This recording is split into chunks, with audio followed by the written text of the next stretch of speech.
Don't push off to tomorrow what you could do today. Common refrain. What's the Torah's perspective on it?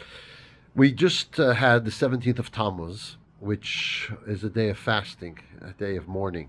One of the 5 bad things that happened on that day was that the daily offering in the temple, morning and evening, of a lamb that was brought every single day, was discontinued. And this was so terrible an event that is one of the causes of this fast, because these offerings were so valuable and so important. Mystically, the Alter Rebbe says that with the offerings, the entire animal kingdom was elevated with the animals that were brought into the altar. And the entire vegetable kingdom was elevated, of the entire world, was elevated with the vegetation, like the meal and the wine that was brought into the altar, and so on. And the water libation elevated the entire mineral kingdom. So that's why these things were so important for the whole world. We don't know it, but this is the backstory, sort of the back end of the reality of what's happening in the world were these offerings. So they were very important offerings, and they were started, of course, when the Jewish people built a tabernacle and the temple. So the question, therefore, is why is it this week's Torah portion, which speaks right before the Jews are going into Israel, after spending 40 years in the desert, that we learn about the mitzvah of bringing these 2 offerings? And it's brought right after Moshe asks Hashem to make a leader for the Jewish people. And what Moshe was really asking is that his son should continue his leadership. And although his son was maybe not worthy in being a leader in Torah, Moshe thought that maybe the role should be split. There should be a leader as a king would lead later on, and then should be the Torah leader. And the Torah leader could be Yeshua, as it was, and then the practical leader could be his son.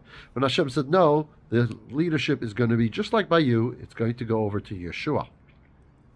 But then Hashem says to Moshe, you're asking me to make sure there's a leader after you. You're trying to make sure that I take care of your people after you pass on, but I want you to make sure that your people, that the Jewish people, look after me after you're gone as well. And this is the sacrifices. These sacrifices are the way that we are meant to look after God. How does that work? What does that mean?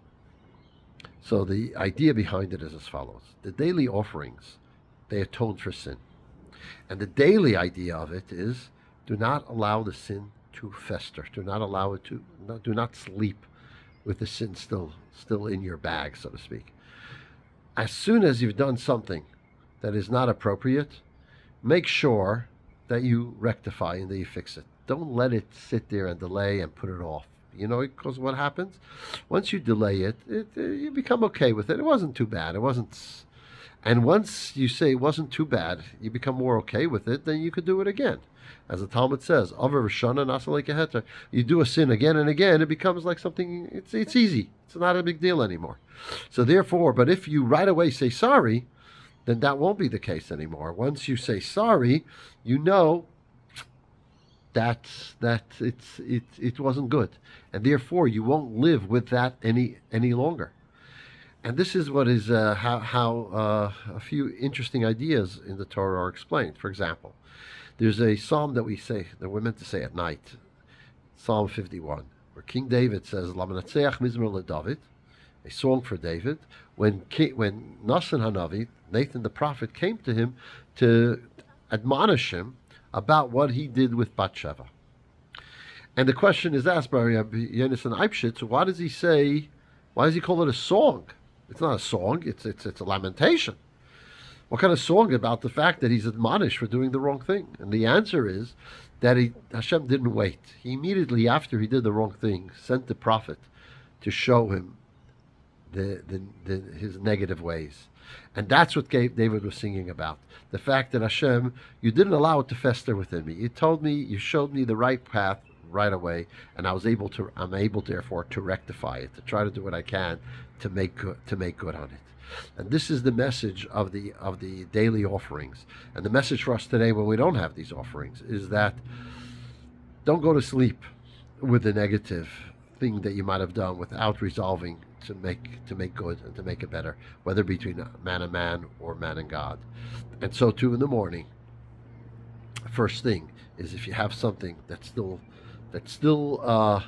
not perfect, not the way it should be, try to rectify it first and foremost, and don't allow things to fester onwards. And it's such an important message that Jews needed to know. You're going to Israel, you're establishing your new life. This is an important thing. Know that if you've done something wrong to anyone else or to Hashem, deal with it.